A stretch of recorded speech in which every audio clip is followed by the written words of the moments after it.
Coverage you can count on continues with Drew Blair.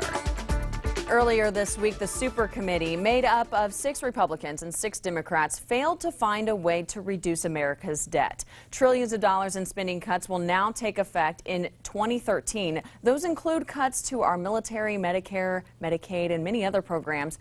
So what does that failure mean for you? And here to help answer that is Doug Lockwood. He's the Chief Investment Officer with Hefty Wealth Partners. Thanks for coming in again, Doug. Thanks for having me. So what is your take on how this is going to affect all of us?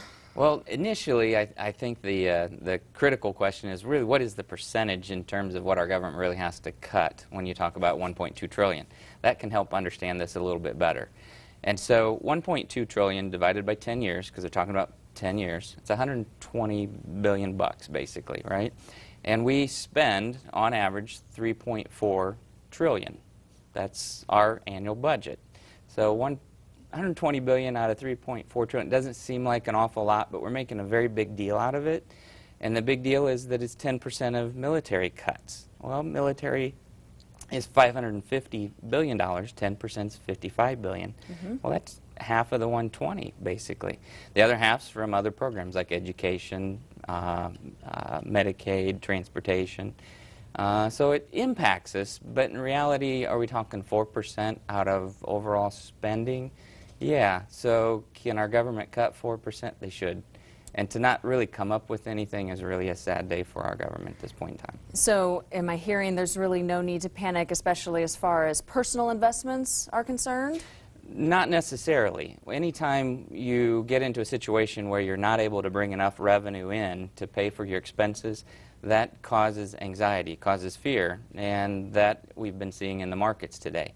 The other thing, too, is we've allowed our debt, we've done this over and over, so we've allowed our overall debt to get to a level that's very expensive for us. Simply said is 2% of $15 trillion, which is where we're at today, $300 billion. Now you see it's starting to really come in to impact other things we're doing. So if you're paying a lot in interest costs, you can't do a lot for everybody else. And that's where the rub starts to come in. And 2% is pretty low right now. That's what the 10-year Treasury's at. If we get to something like where Italy's at 7%, now we're talking instead of $300 billion, $1 trillion. And if we're spending 3.4, it's a third of our overall budget. So there's some issues here that we do need to be aware of, and our politicians need to be addressing these things. How has the market been behaving through all of this? It's just kind of a roller coaster as far as the news coverage goes of it. And then is there a lasting impact? The lasting impact is dependent upon a couple things. We've just talked about the numbers. Right. The impact is that we're not isolated. We're part of a very interconnected world economy. And while we've got our own issues at this point in time that we've got to deal with, we also are worried about others and how they're dealing with things. So Europe's is just as big as we are, and we have 20% of our exports going over there. So while we're kind of hobbled right now, having something like that happen, or at least what we're reading about happen in Europe, can impact us quickly. And so yeah, there's a concern, and so the roller coaster is understandable. And whether it slows down or gets more volatile is right now depending upon what our politicians decide, and that's kind of scary. Lots to cover on this one, and unfortunately not enough time to do so, but I appreciate you coming in, Doug, anyway, to help explain this for everybody. You're welcome.